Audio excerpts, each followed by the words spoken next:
Be strong.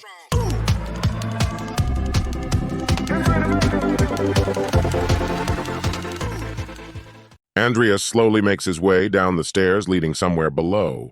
Brightly glowing torches can be seen at the bottom. He looks scared and confused, but continues to trudge further down the stairs. A strange feeling overtakes Andreas. Does he see an object of black magic in front of him?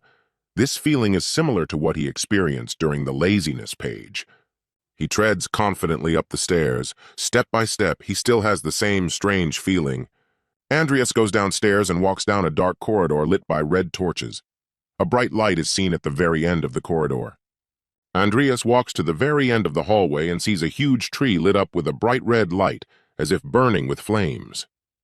He moves closer to it. The ground reveals lovely flowers and bright green grass. Andreas turns his attention to the magical flowers. There are too many of them here. Andreas approached the tree. The code of the apocalypse has come. Chapter 0, the purest original sin. There is an expectation of the fruit of the tree. Andreas looks questioningly at the horrible tree. He is amazed that it is part of the codex. He stares at the tree with his eyes wide open and can't understand why he's never seen it in a game. Suddenly, Andreas's gaze stops on a scroll hanging from one of the branches. He wonders what it is. He takes the mysterious scroll in his hand and tries to untie it and find out what it says. Andreas unrolls the scroll and realizes it's a letter. He reflects on the fact that it was most likely left by Cain. Before he can read it, a bright orange light forms around Andreas, like a flash of fire. Andreas looks around questioningly and can't understand what's happening. The letter in his hand starts to disintegrate and scatter like ashes. He looks confused. Behind him, he hears someone stomping. Someone comes close to him. The unknown man behind Andreas's back puts his hand on his head. The unknown man puts his hand on Andreas's head. A strange atmosphere begins to form around him. His eyes are full of horror and incomprehension of what is happening here. Andreas watches the scene with his eyes wide open. He's amazed at what he sees before him. An unknown man holds out a large peanut, holding it in the palm of his hand. Andreas and Emmy's father Cain bowed guiltily to Mr. Morn. The older man's face is serious and frowning. The peanut is placed in a concrete dish with soil in it. After a while, a small sprout begins to grow from the nut. A bright light begins to emanate from it. Cain shows off his plant to Mr. Morn and Mr. Alwyn. He boasts about his creation. A well-grown plant can already be seen in the pot, and it begins to emit an even brighter red light. Mr. Morn looks at him admiringly. Mr. Alwyn watches confusedly and enviously. Andreas's father Cain holds a bleeding young woman on top of him. She lies dead in his arms on the floor. A bloody dagger lies beside her. Cain looks at his palm. It's covered in scarlet blood. Mr. Morn rocks, feigning a smile. He reaches for little Andreas and Emmy. They stand and look around fearfully. Cain angrily touches a framed family photo, showing him, his wife, and young children, Andreas and Emmy. His eyebrows are furrowed, his teeth gritted. Andreas stares pensively off into the distance. He muses on what he has just seen. He bows his head sadly, finally realizing what has happened. Now there is clarity. Images of a gray-haired man, Mr. Mosh, and many other beings appear before him. The Empire and the Dark Magicians are in cahoots. The Dread Tree stands in blazing flames, and in front of it sits a field strewn with magical flowers. As Salem said, the Emperor left Cain at the mercy of Morn. Cain studied dark magic and grew a primal sin. Cain lies on his back, exhausted and weary, in bed. Immediately after he raised the primary sinew, it was thrown away because it was unnecessary for the Emperor. Cain is on his knees with his head bowed down. Blood is pouring out of his mouth. A pool of blood has already pooled in front of his face. The death of his wife, the mysterious illness, the decline of his entire family. Cain soon realized that the Emperor was behind it all. There is no getting that horrible tree out of Andreas's head. He now fully realized that Cain had decided to take revenge and had hidden the original sin in a place that only he and his sister could enter. Behind Andreas stands a man with hair like his and asks him, addressing him as Andreas Cromwell and asking if he has taken a good look at the memories his father left him. Andreas is lost in surprise and turns to the man standing behind him. His eyes are startled by what he sees. A strange man with red eyes looks at him with a smirk. His appearance does not inspire confidence. He asks Andreas that perhaps his name should be Makoto Kaneshiro. Andreas is not lost and abruptly pulls his steel sword from its sheath. He points it directly at the chest of the red-eyed man and angrily asks him who he is. The man, with an undisguised smirk, not the least bit frightened, replies that he is sorry. He thought Andreas would immediately understand everything, because he is a gambler. Suddenly, Andreas recalls the moment when he, Makoto Kaneshiro, received a phone call. Then he was thanked in the phone receiver for playing their game. A man standing across from Andreas asks him about the fact that it reminds him of nothing. Andreas wonders if this guy is really him. Andreas, without lowering his sword, stands confidently and looks at the man. He asks him about the fact that he is the developer who transported him there. The man, with a smile on his face, replies that it's like that, and asks him about how the world of mortal sins is for him. Andreas is enraged. He's just clawing with anger. His eyes are filled with hatred. The man doesn't stop. He tries to convince Andreas that this is an awesome fantasy world. Andreas looks at him with a look of contempt. He does not lower his sword, questioning him as to why he had brought him here. The man tries to push Andreas's sword aside. He tells him casually, with a sly smile on his face, that there is no particular reason. He just wanted him to get through the game. There are bright flashes of light like flames, glowing sparks shine everywhere. Andreas interrogates the man about the fact that he brought him here for this. He nonchalantly tells him, yes, it's so easy. The man's gaze becomes even more sly. He recalls images of various characters. He tells Andreas that he has seen the doom of this world many times before, being Luis, Lucia, and Dina. A bright flash of lightning illuminates the sky. The man continues to talk about how they all ended up in the end with the apocalypse. Lightning illuminates the horrible tree, which makes it even scarier. The man says that the world was destroyed by the emissions of original sin, which absorbed all the mortal sins of their owners. Andreas looks at the man puzzled and doesn't understand what he's saying. He says that if you collect all the deadly sins, the original sin, and defeat the final boss, the end of the world will be averted. Behind the man's back, a tall building collapses. He gloatingly tells Andreas that this is only what he was able to see. As long as the consciousness of original sin exists, the world is destined to be destroyed. To prevent this from happening, he must take full possession of it. The point of the knife gleams with metallic light. Andreas interrogates the man about the need to take possession of the sword. The man answers him that only flesh and blood Cain is capable of it. An electronic board pops up in front of Andreas's face. It says that a primary sin has been detected that requires his blood. It is necessary to present the blood and make contact. Andreas is confused. Bright flashes of light from the dreaded tree burned with flames. Andreas stares at the scoreboard screen and does not avert his gaze. The man tells him that the primary sin seems to have smelled him. The man remembers how useless, pathetic, and insignificant Andreas was. He remembers how he lay at the professor's feet, begging to stay at the academy. The man's eyes grow even more hateful.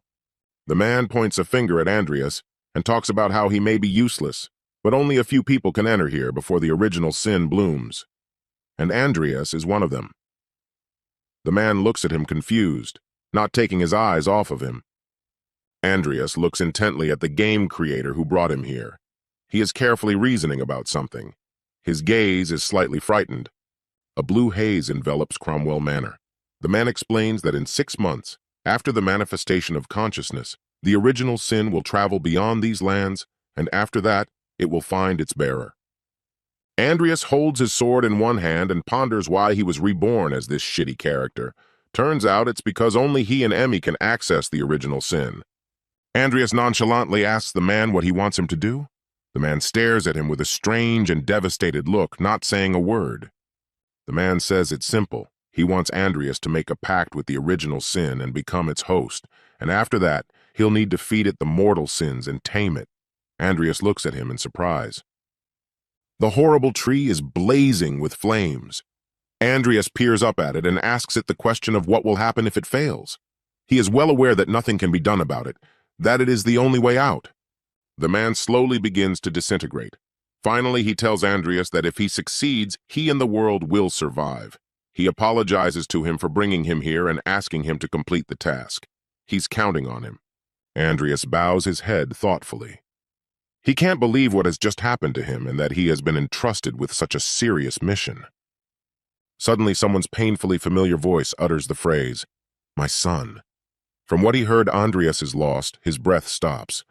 A native image appears before Andreas, the image of his father. He smiles good-naturedly at him and tells him that he believes in him. Squinting his eyes slightly, Kane smiles and says that he's absolutely sure he can handle everything. Lastly, he asks Andreas about keeping an eye on Emmy. After a second, the image dissolves and disappears. Andreas is left all alone. Behind him there is a terrible tree blazing with bright flames of fire and magical flowers scattered in front of it. Andreas stands in a confident pose and stares at the terrible tree, which continues to emit bright tongues of flame. He still holds his sharp sword in his hand. Andreas removes his glove from one hand and throws it right under his feet. He takes the tip of his steel sword in his hand, which has been left gloveless, and looks at it closely. He swings his sword and makes an incision right in his palm to provide a sacrifice of his blood. He realizes full well that this is not one of those otherworldly rebirth stories. Blood begins to ooze from his palm. He clenches his fist with all his might. He reasoned that even though he didn't like being forced to work here for free, it was just like the teacher had said. There was no other way out, and he would have to accept it. Andreas puts a bloody palm to the horrible tree. Andreas has been doing this the whole time he's been here. After touching the tree, Andreas begins to be consumed by the bright red haze emanating from the tree. He continues to hold on to it. An electronic scoreboard appears in front of Andreas. He opens his eyes wide at what he sees. Codex Apocalypse Chapter 0 has arrived. The purest primal dream has taken up residence in his body. A little later, it is written that the primal sin has recognized him as its master. Andreas is illuminated by a bright flash of light. The electronic scoreboard reads that mana recovery has been increased by 144%. The mana destiny will be increased over time. Strange dark clots form. The scoreboard explains that gradually the mana element will become darker. The more mortal sins are collected, the more his abilities will be increased, and the greater the number of sins will be. Andreas's father, Kane Cromwell, walks off into the distance, straight towards the glowing, brightly colored circles. He is the father of the other half of Andreas's soul. Emmy stands, tilting her head forward slightly. Andreas turns to his father and says that he can leave Emmy and the Cromwell family to him. All that remains before Andreas is a bright flash of light and a field dotted with magical flowers. Andreas, with tears in his eyes, mentally tells his father to rest in peace. He promises him that he will definitely avenge him. A gray-haired man stands with his back turned to the window. Behind him, a man in a cloak kneels and swears something to him, bowing at his feet. The gray-haired man touches the sword with his hand and turns to the kneeling man, asking him if they have found the original sin. The man on his knees is Viscount Lamar Welton. He is the head of intelligence. Terror brings droplets of sweat to his forehead. The fear on his face is palpable. He guiltily explains himself and says that they were investigating what Kane was doing before he died, but the gray-haired man shrieks angrily, not letting him finish. He furiously swings his sword at him and calls him useless. He asks him about calling himself the head of intelligence. The one bowed his head even lower. The gray-haired man turns away and stares off into the distance. He assumes that Kane has entrusted him to one of his relatives. He's sure that sooner or later they'll make a deal with him, and after that, he'll know more about them. There is a look of hopelessness on his face. He knows there is only one young Cromwell for now. The man looks condescendingly at the head of intelligence who has bowed to him. He tells him that there is no need to hurry now, and he will give him more time. He thanks him with great happiness. Lastly, he tells him to continue following young Cromwell. He emphasizes that it would be best to start with his mortal sins. The frightened man looks at him with horror and does not utter a word. A man brings up the cult of Jeffer. He is sure they have a mortal sin to invoke God. The Viscount replies to him that they have noticed suspicious activity, and they believe they will soon gather many people for a summoning ceremony. A strange man in a hat, feathered cloak, and thongs stands with his arms folded. He watches the men in purple cloaks carry the boxes on their shoulders. It is these that the gray-haired man tells Viscount to continue watching. The gloomy, round arena building with peaks on the roof instills fear. The unknown man wonders if his interlocutor knows that this year's festival is very important. A bright red light shines at the end of a dark and scary corridor. The unknown man is answered that he knows about it. He addresses him as Mr. Payat. He assures him that they have prepared everything carefully. Mr. Payat is the strange man in the pink hat and heeled boots. He sits on a crate with one leg folded over the other. The guy in the cape standing across from him says they found out about all the underground rooms under the arena. The guy in the cloak says that they will need to sacrifice a lot to summon Lord Zepar. Payat smiles with his hands to his cheeks and says that they have done a great job and that if all goes well, he will introduce him to the good girls. The boy smiles embarrassedly, squinting his eyes. He is pleased that the master has praised him and is pleased with him. Payan starts stroking himself on his bare torso and playfully offers to get to know him. But the masked guy embarrassedly replies to him that it's okay and he's fine with it. The guy in the cloak says that he's just borrowing the help of a few of their siblings at the academy, images of whom appear behind Payat. Payat replies approvingly that they are precious children who know perfectly well what worthwhile faith is. Suddenly, Payat remembers that the guy in the cape said there was some potential candidate, raising the index finger of his right hand up. The man stands silently across from him, head slightly bowed. The image of Vivian appears in his mind, swinging her sword angrily. He squints his eyes and realizes that she is the one in question. Payat wants to know if he has succeeded in recruiting her. Vivian looks at him arrogantly with a judgmental gaze. Her lips tightened, her eyes expressing complete indifference. Guy replies to Payat that he has talked to her, but she is not interested, for she has found her spiritual ground. Payat indifferently replies to him that it is a pity that this is so, but nothing can be done about it. Payat's eyes are filled with hatred and obsession. He says that he really hopes he can manage without him and that he has important things to do, so he won't be able to join him. Rodlin Academy's dormitory is nothing special. The building with many windows is gray and ordinary. An electronic scoreboard appears in front of Andreas's face. Confusion is evident on his face at what he sees. He sees his traits a week after his return from their mansion. It writes that his traits are dual core and evolution are unique, enlightenment is epic, and primary sin is in question. It goes on to list his talents. Andreas stands in the middle of the room confused. He was worried that the original sin might get him into trouble, but fortunately nothing has happened yet. Opening the window sashes wide, letting bright sunlight into the room, he reasons that now that he knows the Cromwell's secret, he is even more worried about Emmy. Slightly upset, he leaned his elbows on the windowsill, looking pensively somewhere in the distance. If not for the upcoming events at the academy, he would have stayed by his sister's side in the mansion. The sun shines brightly outside, illuminating a narrow road lined with many low buildings. Andreas stands looking into the distance. It's a warm summer day. The circular arena building doesn't look so gloomy in the light. On one of the last days of the Academy Festival, the cult of Zepar will launch a terrorist attack on this arena. A horrible monster stands behind several students at Rodlin Academy. Who knows how many people will die in this ridiculous attempt to summon an evil god? We need to get rid of them before it affects the rest of them. Suddenly the thought crosses Andreas's head that if he wants to complete the game, he must protect the game characters. The thought makes him unconsciously square his shoulders. He looks absolutely confident.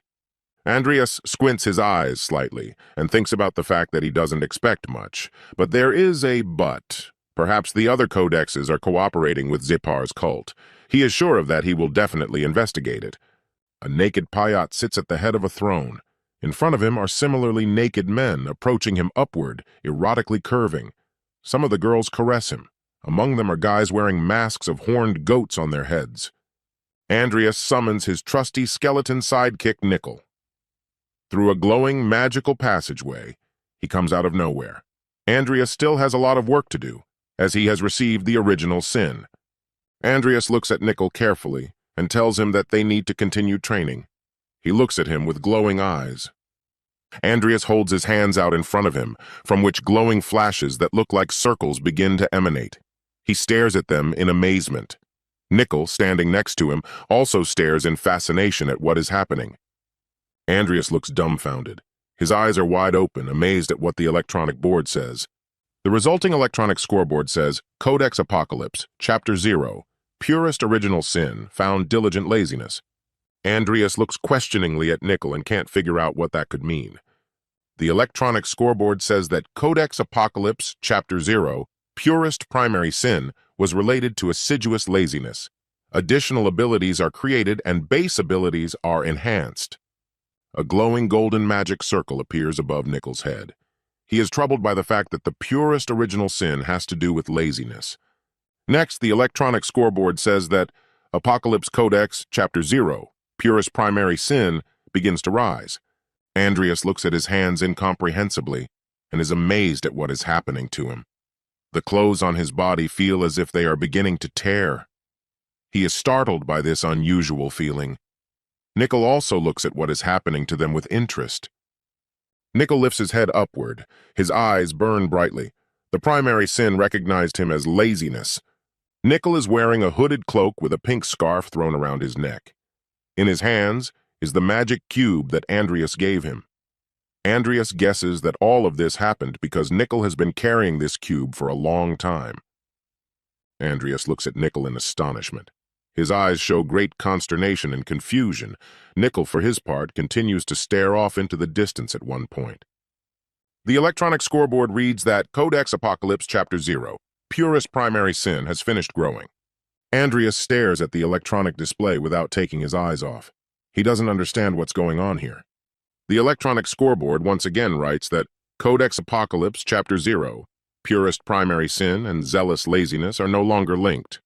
A light violet field emanates from Nickel.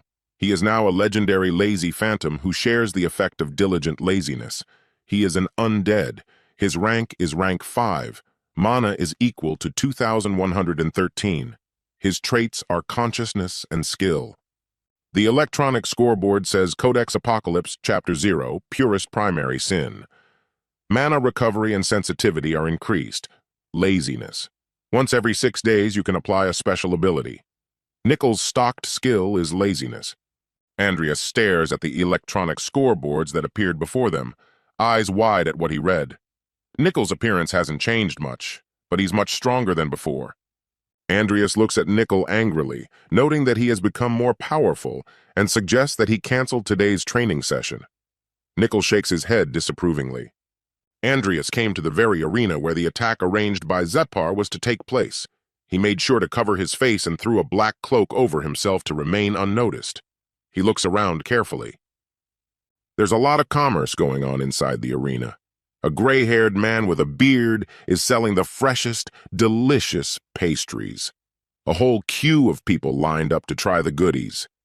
2 muscular guys with naked torsos compete in arm wrestling. A lot of gawkers are watching the competition with interest. Andreas is sure that there must be members of the Zepar cult here who are looking for new members. Andreas is walking through the crowd of people. There is an active trade of all sorts of goodies going on everywhere. Covered Andreas walks along and speculates about what he remembers wrongly, as it was a long time ago. Suddenly he wonders why he still hasn't met a single familiar face here. Looking closely at the faces of passers-by, Andreas stops his attention on one guy who also has a cloak hood over his head. The boy squints his eyes. Is it really Hazard? Andreas concludes that if this is the guy who disappeared and then reappeared a couple days before the attack, that means that the arena is illuminated by bright daylight. Many windows frame the building. Andreas decides, no doubt, to go after Hazard. In one of the corners of the streets, where there is not a living soul, a sewer manhole is visible, into which Andreas descends after Hazard. The hatch cover closes with a rumble. Andreas is underground, continuing his surveillance of Hazard, for he has become suspicious of his sudden appearance. Andreas slowly makes his way down the stairs, leading straight down. He gingerly shuffles his feet and hands, looking under his feet. Suddenly he hears some rustling and looks down fearfully to where the sound was heard from. He stops for a moment.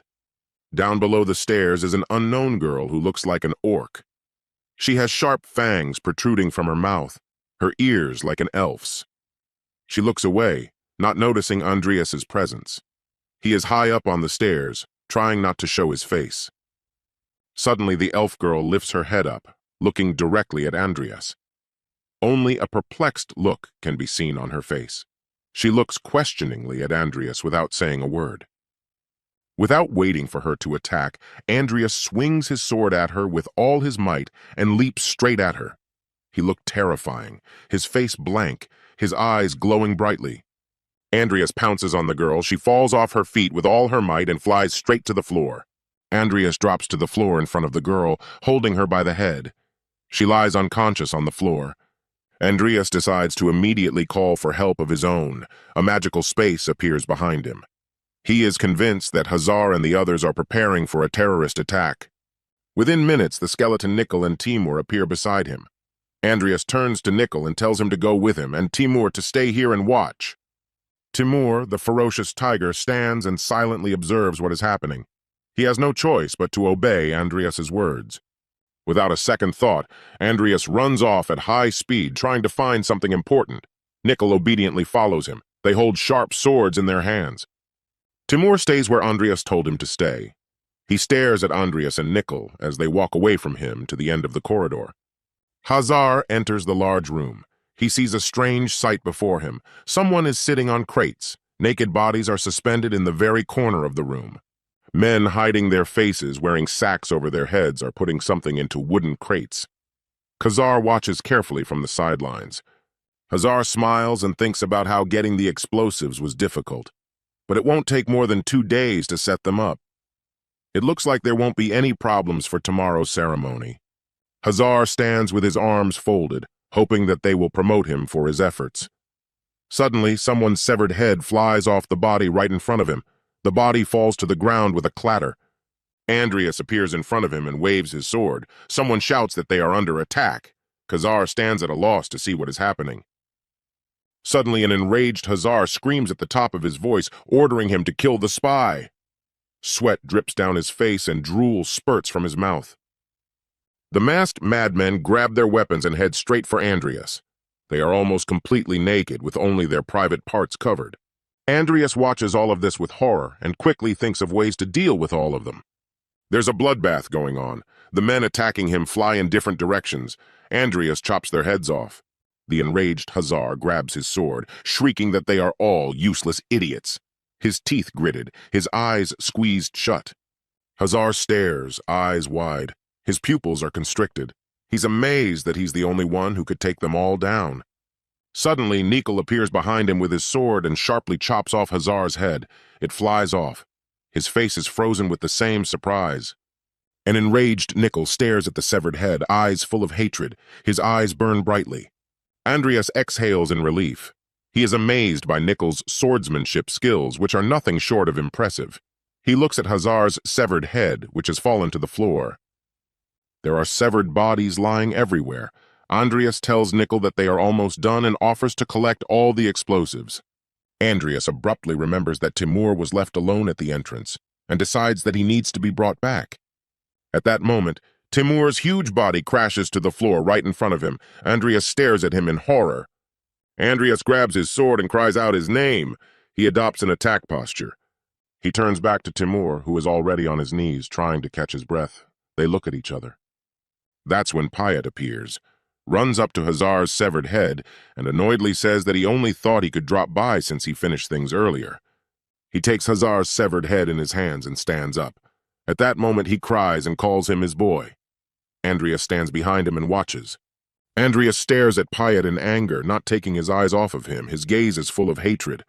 An enraged Payat turns around to face Andreas, holding Hazard's severed head in his hands, and asks him about the fact that he was the one who killed the little guy.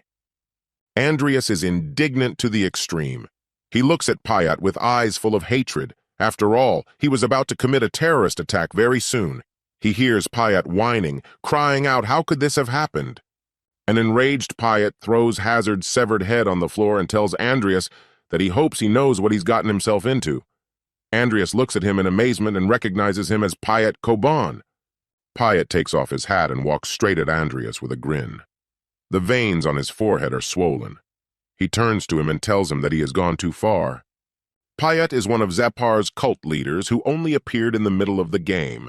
His Aura Master level power is bad news. Payat throws off his cloak and tells Andreas that it's going to hurt a bit and that he needs to brace himself. Andreas looks at his helpers and thinks about how Payat is probably stronger than Ivy right now. He wonders if Nickel and Timur can defeat him with their lower evolutionary stages.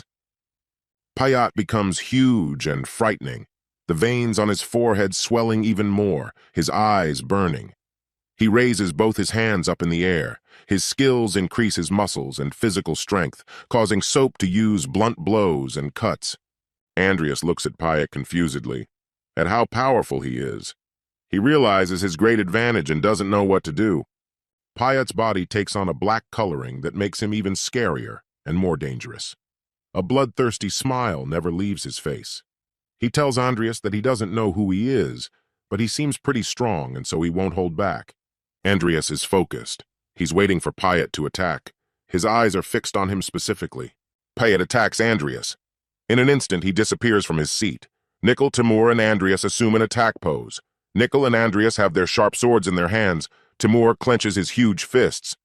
Timur gets in front of Andreas to protect him. His jaws are craggy, his sharp fangs visible, his eyes burning. There is a battle going on between Timur the tiger and Payat.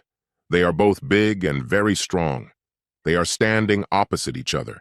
Timur is holding him with his paws, holding back the blow. That's when Nickel joins the attack. He draws his sword to swing it at Payat. His jaw is clenched, his eyes full of hatred. While the fist fight between Timur and Payat is going on, Nickel attacks Payat from behind, stabbing him in the back with his sword, leaving cuts. But Payat doesn't even feel these blows. It's useless. Nickel is starting to get really pissed off at this. He is annoyed that his powerful punches have no effect on Payat. This makes him even angrier. Payat's eyes fill with blood. He turns around on Nickel and tells him about the fact that his back kicks just tickle him. The blows to his back have no effect on Payat.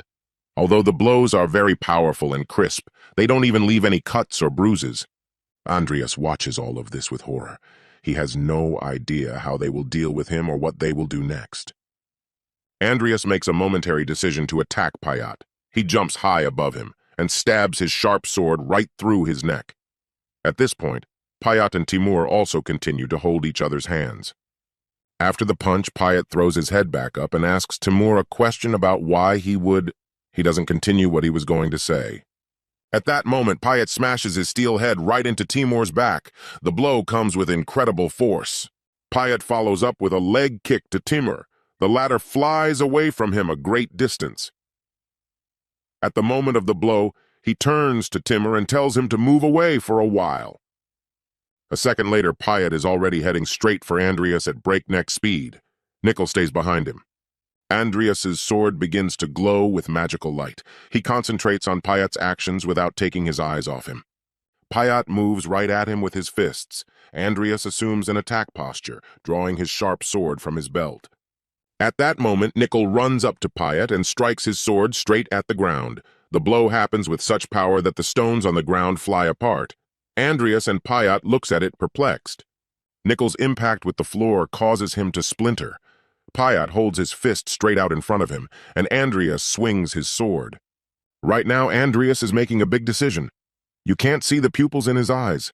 He realizes it's either now or never to make an immediate decision. He runs around Payat from behind and slams his sword right into his neck. There are bright flashes of light from the blow. Payat is lost for a moment. Andreas moves lightning fast right at him, landing punches. His gaze is focused and attentive. But Payat doesn't give up. He looms over Andreas with even greater strength and anger. Compared to him, he is huge, and Andreas is defenseless. Suddenly, Andreas decides to use the earth shield. He raises his hand up and creates a protective wall around him. It makes Payat laugh. He grinds his mouth so that you can see all his teeth. His eyes are filled with hatred and lust for death. He shatters with a single blow the protective wall that Andreas had built between them. He tries to cover his face with his hands to keep the stones from hitting him. Payat hits Andreas and he flies a short distance away. The stones from the protective wall fly in different directions. Payat grabs Andreas by the hair with his huge hand. Andreas realizes that this is the end of it. He has lost. He no longer has the strength or the ability to resist him. Holding Andreas's head by the hair with one hand, with the other he delivers a mighty kick to it. Blood runs down Andreas's face. He roars in pain and with a sense of defeat. Payat continues to hold his head by his hair. Payat looks him straight in the face and laughs. His gaze is distraught, his eyes burning with excitement. Payat holds his head so that Andreas is just hanging on. Payat puts his hand to his mouth and says that Andreas is definitely his type. Andreas's breathless body is already immobilized and can't resist him. While Payat is busy with Andreas, Timur the tiger quietly comes up behind him to help Andreas and save him. Timur grabs Payat by the shoulders, at which point a bloodied Nickel runs up to his front and punches him in the face. An exasperated Payat swings at Nickel with all his might to hit him. His teeth are clenched. He hits Nickel with so much force that he just flies off to the side. Payat is pissed off to the max. Payat grabs Andreas by the hair with even more force. Andreas writhing in pain, jets of blood streaming down his face. Payat grabs Andreas and holds him tightly against him. The expression on his face is strange. He stares into Andreas's face with undisguised lust. His mouth is open in a smile, his teeth clenched. Payat presses Andreas against him with unthinkable force, and he groans in pain, his bones crunching. This gives Payat even more pleasure. He laughs, sticking out his tongue and saying that Andreas makes beautiful sounds. The intense pain makes Andreas grit his teeth. He is stunned that he will have to die right here and now, but he hopes that there must be some way to defeat Payat. The electronic scoreboard pops up that Purist Primary Sin has answered the host's call. Next, Andreas is asked to use a special skill called laziness. Andreas thinks for a second about how this will even work and how laziness can help him.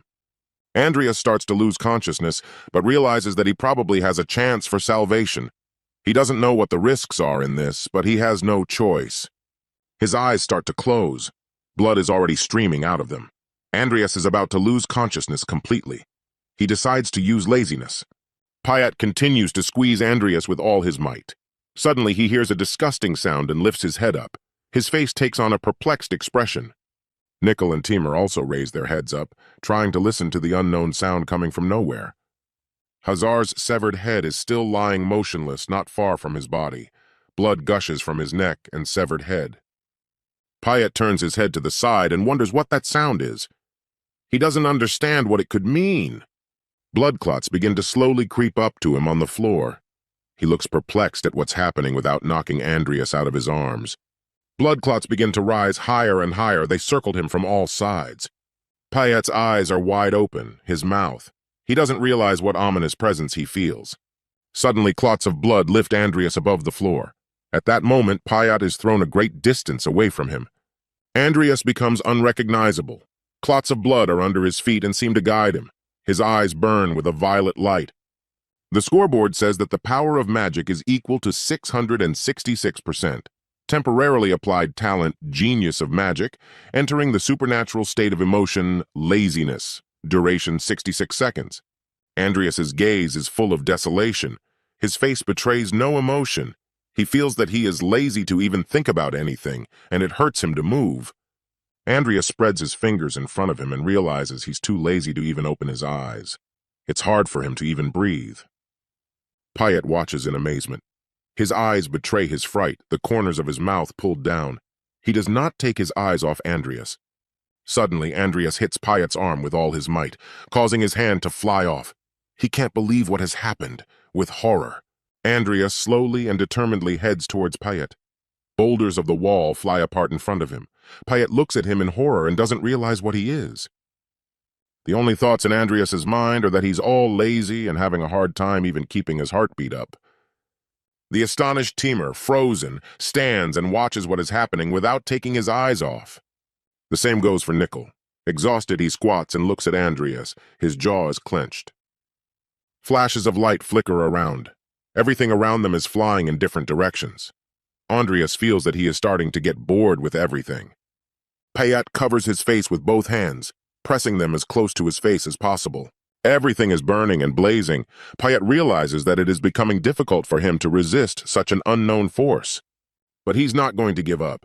His eyes are still as bloodshot as ever. He's smiling unconcealedly and looking furtively. Stones are scattered all over the floor. They fall with a clatter and shatter into small pieces. Andreas stops where he is and stands looking at Payat. The blood beneath his feet thickens more and more. Without one arm, Payat is holding his head with his other hand and laughing. He asks Andreas about the fact that is this really all he can do? Andreas stands with his head down. He talks about how he's fed up with everything.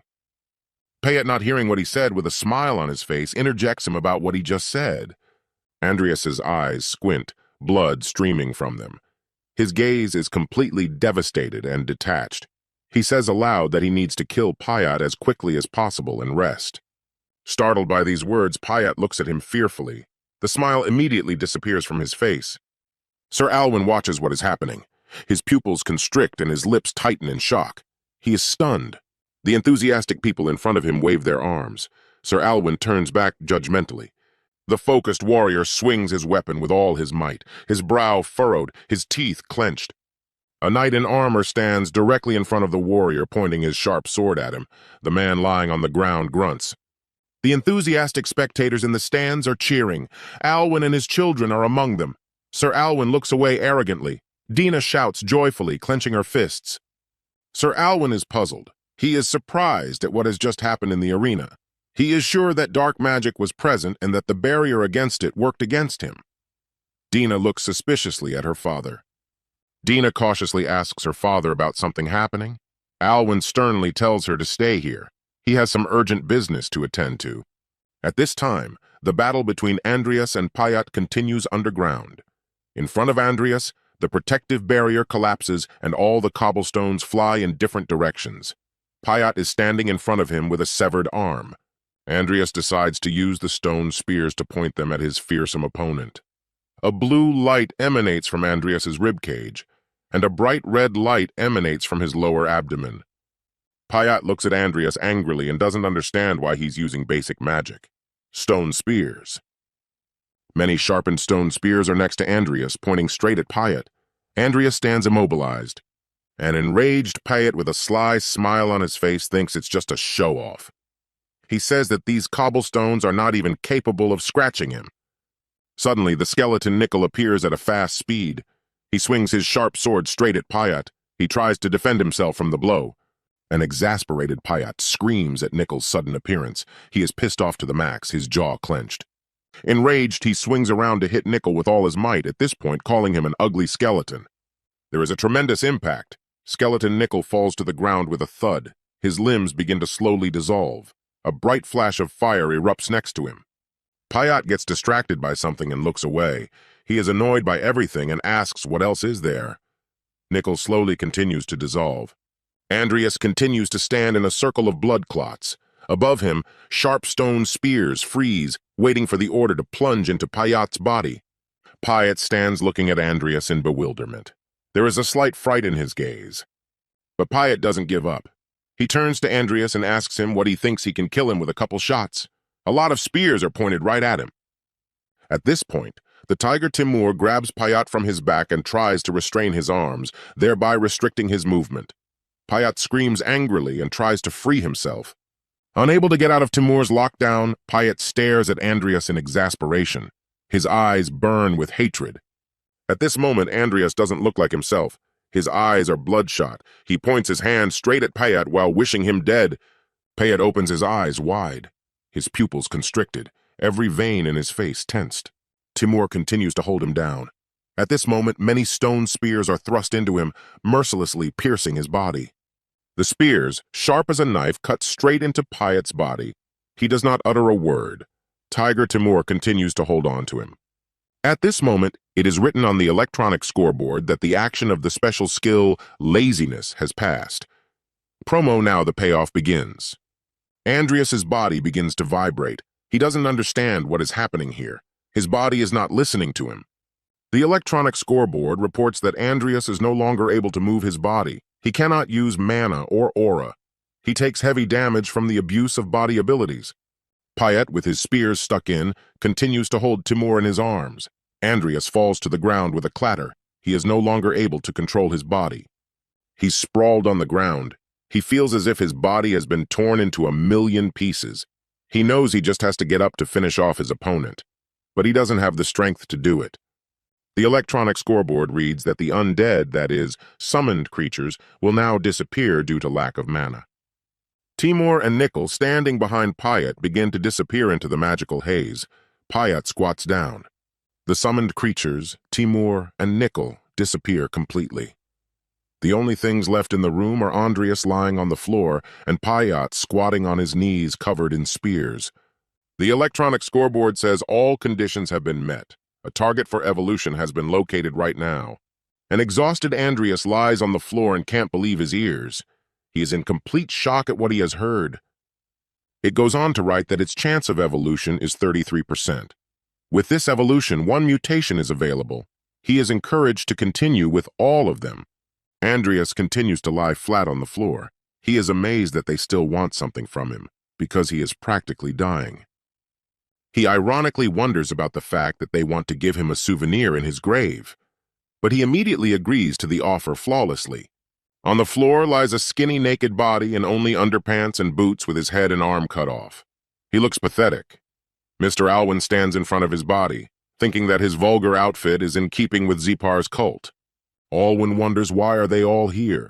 He assumes that they have something to do with the strange presence he felt earlier. Mr. Alwyn is carried down the hallway by the glowing ball he is in. He heads farther and farther down the corridor. At this point, he thinks about the fact that there is no point in throwing around assumptions right now. He thinks it's better to check things out thoroughly. He heads further and further down the hallway. He feels that there is still a faint trace of dark magic just down the hall. What he sees in the large room makes him speechless. His eyebrows furrow even more, his pupils constrict. He stops in the passage and takes a quick look around the room. He realizes that there has been a mighty struggle here recently. Alwyn is standing right behind the stabbed Payat. He scrutinizes his body from head to toe. He takes a whiff and feels that the place smells very strongly of gunpowder. He looks around and his eyes stop on the large wooden crates against the wall. Turning his head the other way, he notices huge wooden barrels. It's not hard to guess what's in them. If so much explosive had gone off under the stadium, Alwyn's mind immediately conjures up an image of his beloved children. He realizes with horror that many people could have died, including them. Alwyn doesn't even look in the direction of the Payat monster. Shifting his gaze a little farther away, he notices a familiar face. Not believing his eyes, he realizes that among the pile of rocks lies the breathless body of Andreas Cromwell. Andreas lies unconscious on the floor. Mr. Alwyn wonders what he is doing here. He steps closer to him.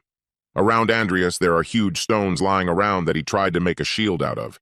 There is blood all over the place. Mr. Alwyn feels that this is the place where Andreas lies that has the strongest trace of dark magic. His pupils constrict to the limit. He can't believe his eyes. The image of Andreas Cromwell's father, Cain Cromwell, appears in his mind. Behind him is a terrible tree blazing with fire. Alwyn wonders if Andreas has inherited original sin from his father. The electronic scoreboard reads that there is 0 time left until the end of evolution. It goes on to write that Andreas Cromwell has evolved. His transformation is complete. It goes on to write that the epic double-core trait has disappeared, and the unique vessel trait has been added. Andreas slowly regains consciousness and tries to open his eyes. He thinks about the fact that evolution happened. He tries to remember that he said he accepts it. Andreas slowly opens his eyes, trying to focus his gaze. There is a band-aid on his nose. Andreas wakes up in a hospital room on a couch. It is a bright, sunny day outside the window. The rays sneak right through the window, falling on the bed.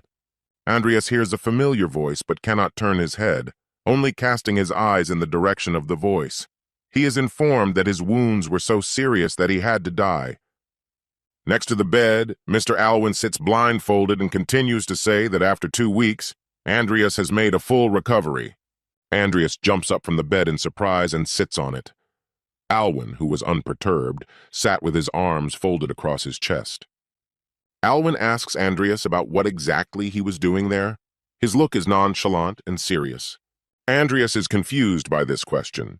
He looks at Alwyn carefully, trying to read at least some emotion from his face. Receiving no answer, Mr. Alwyn does not back down. He asks him again about what happened in the sewer. Andreas remains silent. Standing up a little from the bed, Andreas tries to find the words to say something back to Alwyn. Andreas frowns his eyebrows slightly and squints his eyes. He decides it's not worth telling what happened in the sewers just yet. Without giving the appearance that he's lying, he tells of how he was just walking near a stream of water and saw some suspicious people fighting, that he tried to run away but they ended up dragging him into it. Mr. Alwyn listens to his story in silence.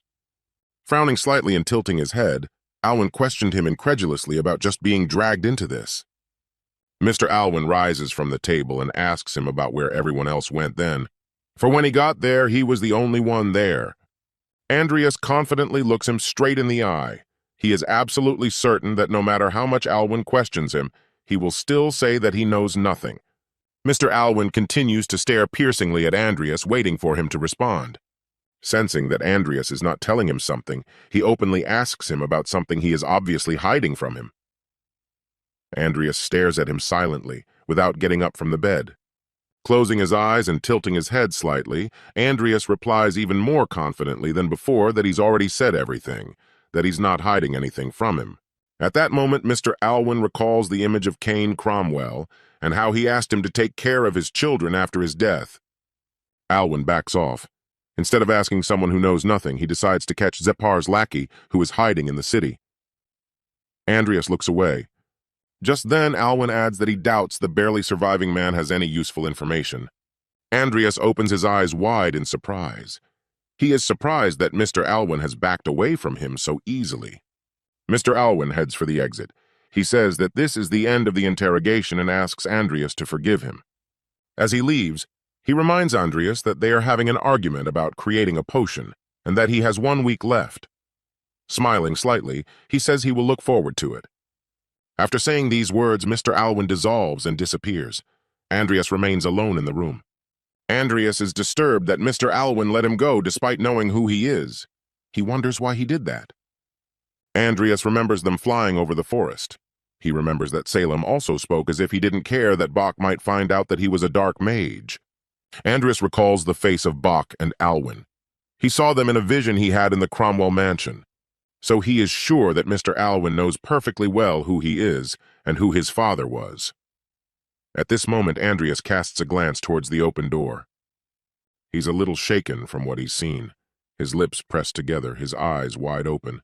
This was not the kind of guest he had expected to see. Dina and her older brother Carlos enter the room. They smile good-naturedly. Dina asks Andreas how he is feeling. She heard that he was badly hurt. Carlos waves at him and says cheerfully that they haven't seen each other in a long time. They stop in front of his bed. A surprised Andreas tries to ask them why they are here. Dina says her father told her about him. Smiling cheerfully, Carlos says that his condition is better than he thought it would be. Andreas thanks them for stopping by. Carlos, smiling, says he is pleased to see the three of them gathered together. It reminds him of the good old days. Smiling slightly, Dina asks her brother to stop embarrassing her. Andreas feels very pleased to hear Carlos say that. Carlos asks him about the fact that he feels the same way. Andreas thinks about the fact that in his past life he tried to save others but only met with failure. Smiling, Andreas realizes that things are much different in this life. He is very happy with his current life. Andreas remembers them standing on the mountain as small children, looking out into the distance. Little Dina is sitting carefully on the grass. He tells Carlos that he is very glad they are together again, because now he can protect what is dear to him. Andreas is walking along the road along the park's alley. He is holding his tablet in his hand and scrutinizing something in it. He reads the news where it says that Carmen Regaf has won. A lot of people came, but thanks to the organizers, Andreas realizes that Bach seems to have had a good eye on the news. Andreas stared at the tablet screen with great surprise. He was amazed that there was not a single entry in the news about the Zepar cult's terrorist attack. Andreas puts the tablet back in his bag. He realizes that this isn't surprising, given that the outside threat has penetrated the heart of the academy, and the primary sin in the basement has been quiet. Andreas is relieved that there is no need to worry. A guy with glasses walks up to meet Andreas. He notes that Andreas is quite early. The guy with glasses informs Andreas that Mr. Bach is expecting him. He invites him to follow him. A guy with glasses walks ahead on the stairs leading up. Andreas follows closely behind him. There are gears moving around them. They stop at a golden door. The guy with glasses loudly announces that Andreas Cromwell is here. After a moment's thought, they are told to enter the door.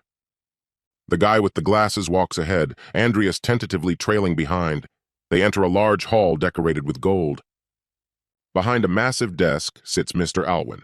In front of him are various records. He says they have come just in time.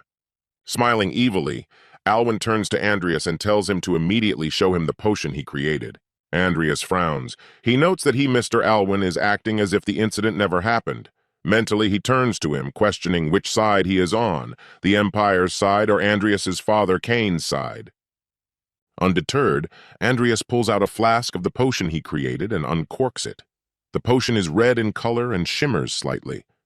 Without thinking, Mr. Bach Alwyn brings the potion to his mouth and tastes it. Andreas stands silently in front of him, waiting for a reaction. With a satisfied expression on his face, Mr. Alwyn looks admiringly at the flask and immediately realizes that Andreas has created a radiation potion. He notes that Andreas has gotten rid of the side effects just like last time. Andreas bows slightly to him and says he thought he would understand. Alwyn holds out a flask of potion to Andreas and says he's being cheeky. How dare he test it? Here, Andreas holds up another potion, colored blue, and says he has another one. He also adds that he's removed the side effects from Dyron's potion as well. Mr. Bach Alwyn stares at him in amazement, mouth slightly ajar, and can't believe his ears. The guy in glasses standing next to him is also frozen with amazement. He examines the flask with the second potion and marvels at the fact that Andreas was able to brew 2 potions in such a short time. His brows furrowed, a look of undisguised admiration on his face. Andreas bows to Alwyn, holding the map in his hands. His eyes are covered. He speaks sincerely about how all this has come about because of his material and moral support. Smiling slyly, Alwyn tells Andreas that even though he made them quickly, he still made him wait until now. He notes that that's very brave. A little while later he adds that Andreas won the argument. Snapping the fingers of his left hand, he tells Andreas that they will now head to the warehouse. He wants to reward him as he promised.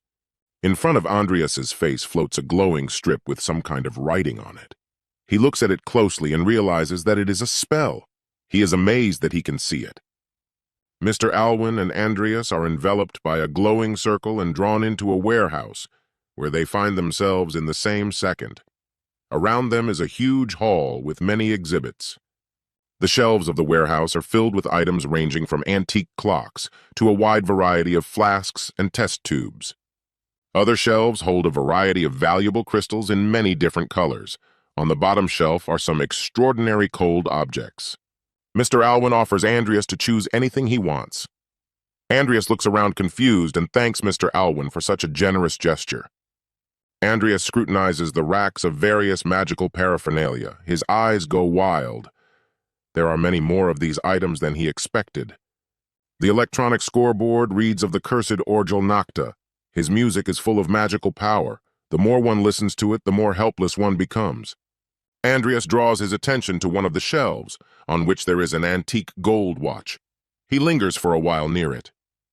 At that moment, the electronic scoreboard explains to him that this is Mitra's pocket watch. They can store mana, 0 out of 500. In front of Andreas, there are many electronic boards, each with a detailed description of each of the items on the shelves. Also, Andreas estimates that each item is worth more than 10 million wills. Another electronic scoreboard appears in front of Andreas, and Andreas lingers near it longer than anyone else. The scoreboard describes a sword on a wooden stand. It takes Andreas's breath away.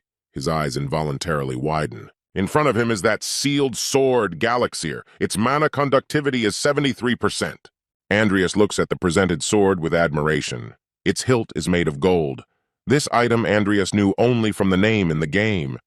He didn't realize that this sword would be in Bach's vault. Without a second's hesitation, Andreas picks up the Galaxir sword and informs Mr. Alwyn that he has made his choice. Andreas takes the sword out of its sheath and looks at it with admiration. Alwyn, standing next to him, looks at him perplexed, not understanding why he chose him. Folding his arms across his chest, Mr. Bach Alwyn tells Andreas that he is strange for being interested in such things. Andreas pays no attention to his words, only the sword. Mr. Alwyn recalls the history of this sword. He found it in the Shire dungeon. It had been examined several times, but it was of no particular value. He asks Andreas again if he is sure of his choice. Bringing the sword closer to his face, Andreas cheerfully, with a slight smile on his face, replies to him that it's okay and he definitely picks it. A little confused, Mr. Alwyn lowers his head and tells Andreas that he's stubborn, but in a very strange way, just like his father. He explains to him that there are plenty of better things to do here, but at this point, Andreas interrupts him and assures him that everything is fine. Mr. Alwyn adds that if Andreas comes back later pleading with him in tears, he won't care. A little while later, Mr. Alwyn holds out sealed letters to Andreas. Andreas stares at them, perplexed, not understanding what is in them or who they are from. Andreas asks Mr. Alwyn about whether he knows what it says. Mr. Alwyn recalls how Andreas had been lying in hospital for 2 weeks when they came to him. He explains that one letter was from His Royal Majesty on the subject of the Cromwell family's affairs. He adds that he kept it in his possession while Andreas was in a coma.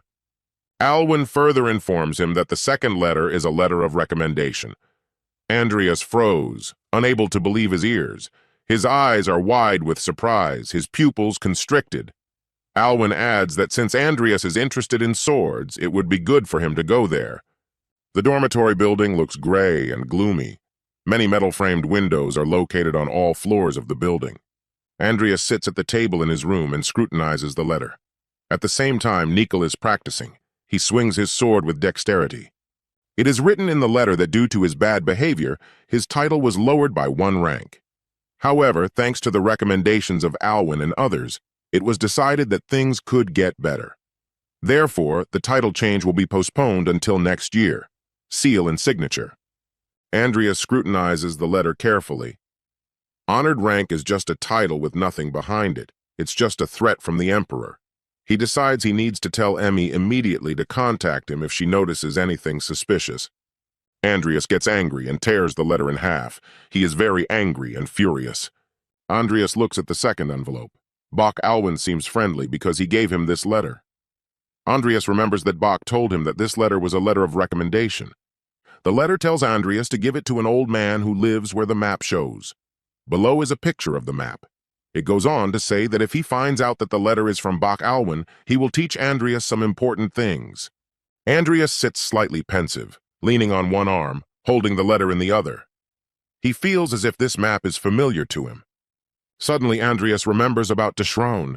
His eyes go wide with surprise. He can't quite believe it. He recalls the image of Deschrone. He looks pumped up and muscular.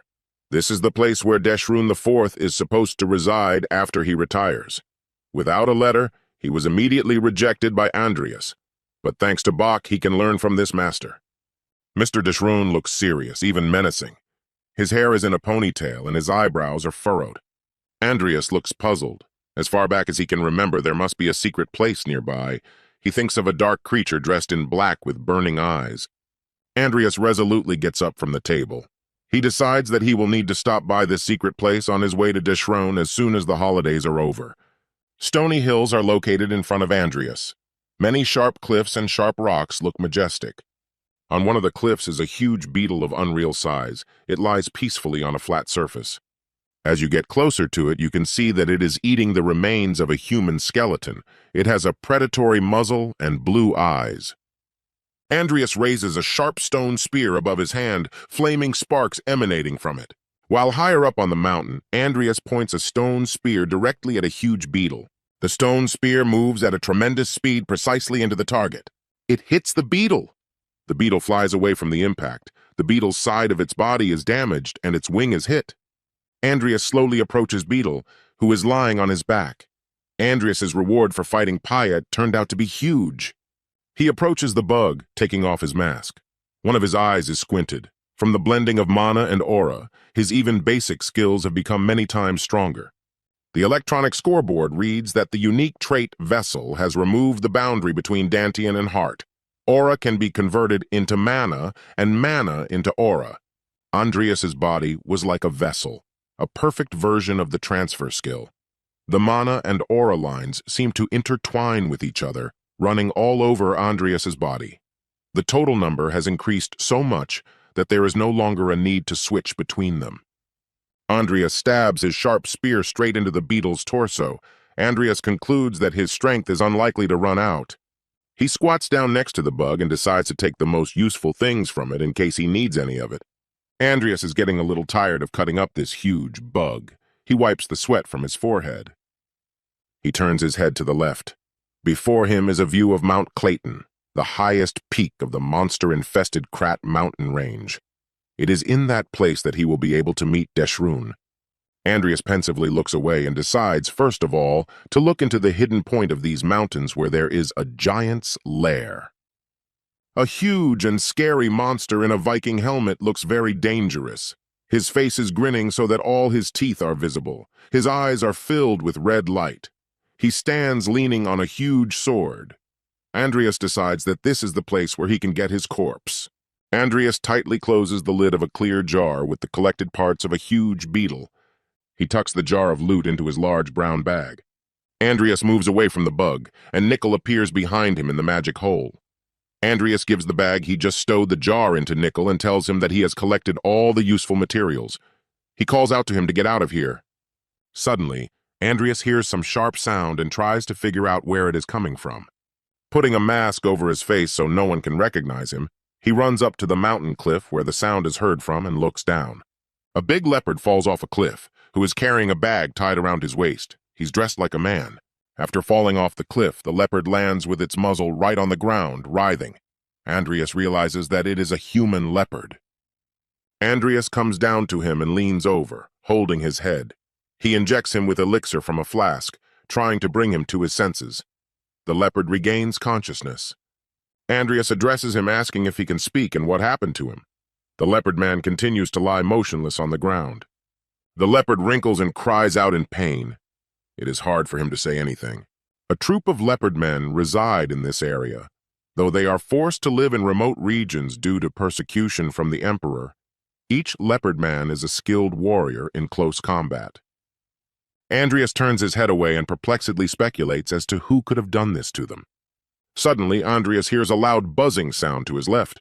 Turning his head, he sees a huge bug flying right at him. It is several thousand times larger than usual. Undeterred, Andreas grabs his sword, a gift from Mr. Alwyn. Wasting no time, Andreas swings his sword and slices the huge insect in half. The huge bug monster falls to the ground with a thunderous crash. He's dead! Putting his sword away in its scabbard and musing that this monster bug is capable of flying at unimaginably high speeds, the image of a bald, thin old man, Ranox, flashes before Andreas. He remembers that only he can control these insects. Ranox is backed by a whole host of horrible insects, including beetles, mantises, centipedes, and other critters. His army is strong enough to wipe out a village in half a day. He's on a treasure hunt at Jester's behest, and since he's here, Andreas hears a quiet voice behind him and turns around. The leopard man tells him that means this bug belongs to Ranox. The angry leopard man tells Andreas that these bugs have attacked their village. There is so much hatred and anger in his gaze. Andreas listens attentively to his story. The leopard explains to him that Ranox has come for the Lunapult crystal, which is the only treasure the leopards have. Behind Andreas are the tiger Timur and Nickel. Andreas asks the leopard to take them to the village and offers him his help. Bowing his head, the leopard ponders. Even though they are in a state of emergency, is it worth the risk to bring a stranger into the village? Andreas realizes that the leopard is hesitant. He tries to explain to him that if he were his enemy, he would not have offered his help. The leopard is forced to agree. He asks Andreas to help save his village. The leopard leads Andreas and his troop past high cliffs. They run, so as not to lose a minute, or it may be too late. A leopard sits on Timur the tiger's neck, as he is powerless after falling off a cliff. They are rushing at an unthinkable speed. Andreas wonders if they are not going in the right direction. They run along the mountain peaks without stopping for a moment. Soon it will be known where they are going. As we approach the leopard village, loud noises become audible and bright flashes of light are seen. Andreas walks over to the cliff and looks down. Directly below them, a fierce battle is taking place between leopards and Ranox insects. Everything is ablaze with fire. The insects are mercilessly attacking the villagers. Andreas, his team, and the leopard look down from the heights to see what's going on. Andreas knew this was the place.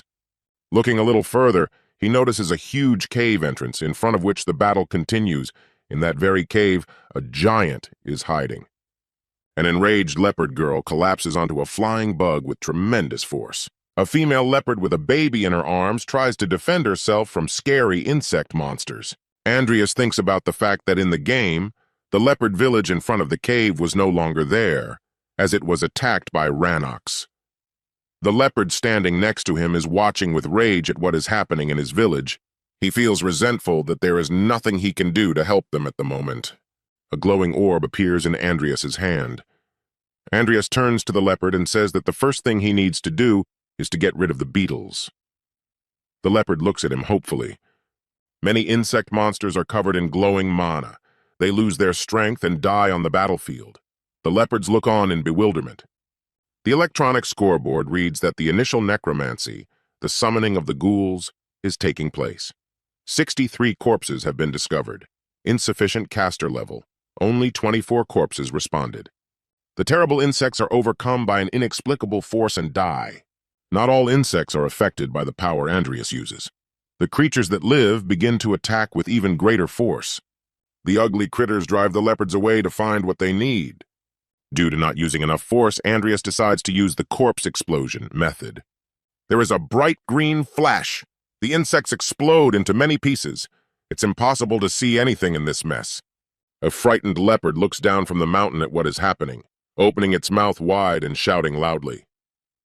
The green haze scatters the insects in different directions, tearing off their tentacles and limbs in different directions. The villagers, leopards, try to take cover and scatter. But not all insects have this power. Some of them keep attacking with crazy eyes. A young leopard mom with a baby in her arms is looking for a place to hide from these scary insects. She runs and cries. She cradles the baby with such strength to protect him and keep him safe from the evil monsters.